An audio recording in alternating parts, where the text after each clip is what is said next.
मान्सूनचा जर बघाल तर आज अंदमानमध्ये मान्सून दाखल झालेला आहे आणि 27 मेला तो केरळात दाखल होण्याची शक्यता भारतीय हवामान विभागाने वर्तवलेली आहे.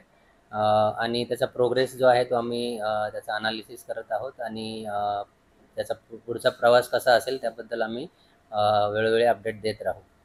तर यावर्षी लवकर येणार आहे का मान्सून दरवर्षीपेक्षा थोडं लवकर महाराष्ट्रात दाखल होणार कितीपर्यंत? ओके.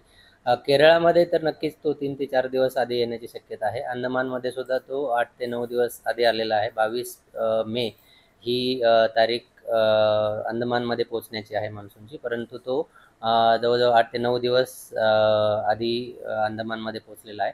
महाराष्ट्राचा जर विचार कराल तर आपण अनालिसिस आणि त्याचं मॉनिटरिंग करत आहोत. आत्ता सध्या महाराष्ट्रात कधी येईल त्याविषयी आपण काही सांगू शकत नाही, परंतु त्याचा प्रोग्रेस जो आहे त्याचे अपडेट्स आपण देत राहू.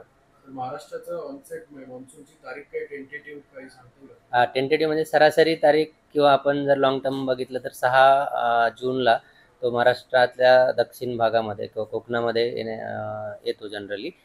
तर त्या तारखेच्या कधी येईल ते आपण अपडेट्स देऊ, जसं मी सांगितलं. राज्यामध्ये अनेक ठिकाणी पाऊस होत आहे, म्हणजे मान्सून पूर्व पाऊस म्हणायचं काय म्हणायचं, किती ठिकाणी आहे आणि असंच पाऊस पुढील किती दिवस अंदाज होतो? ओके. हां, येस. तर महाराष्ट्रामध्ये बहुतांश ठिकाणी आपण बघत असाल तर वादळी पाऊस होताना दिसत आहे.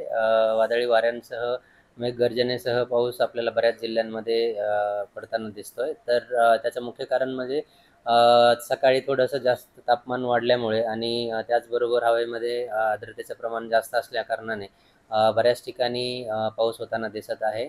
तसंच विदर्भापासून तर कर्नाटकापर्यंत एक ट्रफ आहे ज्याला आपण द्रोणीय रेषा म्हणतो आणि त्यामुळे गेल्या काही दिवसांपासून आणि येणाऱ्या 5 दिवस महाराष्ट्रातील बहुतांश ठिकाणी विजेच्या कडकडाटासह पाऊस पडण्याची शक्यता आहे.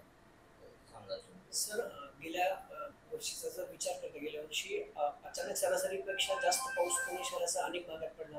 तशी काही शक्यता यंदा आहे पुणे शहर जिल्हा किंवा राज्यातील इतर जिल्ह्यांमध्ये जिथं जास्ती पाऊस पडू शकतो? पावसाचा अंदाज काय कसा असतो? ओके.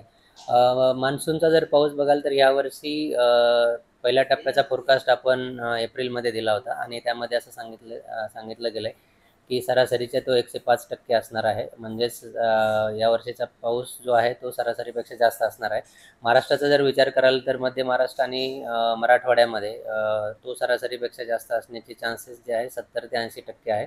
म्हणजेच यावर्षीचा पाऊस महाराष्ट्रासाठी चांगला आहे आपण असं म्हणू शकतो.